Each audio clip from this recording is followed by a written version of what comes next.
পঞ্চম ভাবে গ্রহের অবস্থান অনুসারে জাতক বা জাতিকার শিক্ষার প্রতি আগ্রহ ও সফলতা অর্জন। কোনো জাতক বা জাতিকার তার জন্মকুণ্ডলিতে যদি বুধ গ্রহ অবস্থান করে তবে অবশ্যই তারা সায়েন্স, কম্পিউটার, অ্যাকাউন্টস এবং কমার্স নিয়ে পড়াশুনোয় আগ্রহ প্রকাশ করবে।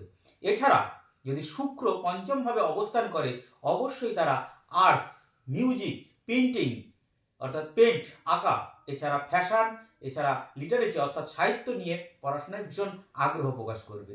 যদি পঞ্চম ভাবে মঙ্গল গ্রহ অবস্থান করে অবশ্যই টেকনিক্যাল লাইন, ইঞ্জিনিয়ারিং ও মেকানিক্যাল লাইনে তারা আগ্রহ প্রকাশ করবে এবং সফলতা অর্জন করবে। এছাড়া পঞ্চম ভাবে যদি শনি গ্রহ অবস্থান করে তবে আইন বা যে কোনো রিসার্চ বা হিসাবশাস্ত্র বা গভীর অধ্যয়ন বা পড়াশুনো অর্থাৎ মূল কথা গেলে সেই গবেষণায় তার ভীষণ আগ্রহ প্রকাশ করবে। এছাড়া পঞ্চম ভাবে যদি বৃহস্পতি গ্রহ অবস্থান করে অবশ্যই উচ্চ শিক্ষা বা বিজ্ঞান বা সায়েন্স নিয়ে পড়াশুনো, এছাড়া শিক্ষাদান ও গবেষণায় তার আগ্রহ প্রকাশ করবে।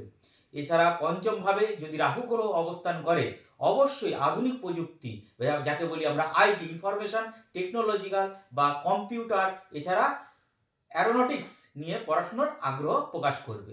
এছাড়া পঞ্চম ভাবে যদি কেতু গ্রহ অবস্থান করে অবশ্যই জ্যোতিষশাস্ত্র বা তন্ত্রবিদ্যা, এছাড়া যে কোনো রহস্যবিদ্যা যাকে বলি আমরা গোয়েন্দাগিরি, এই ধরনের পড়াশুনো, এছাড়া দর্শন শাস্ত্র নিয়ে পড়াশোনায় ভীষণ আগ্রহ প্রকাশ করবে।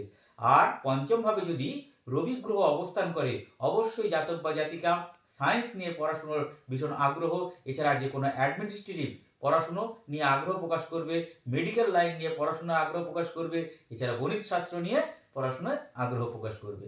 ধন্যবাদ।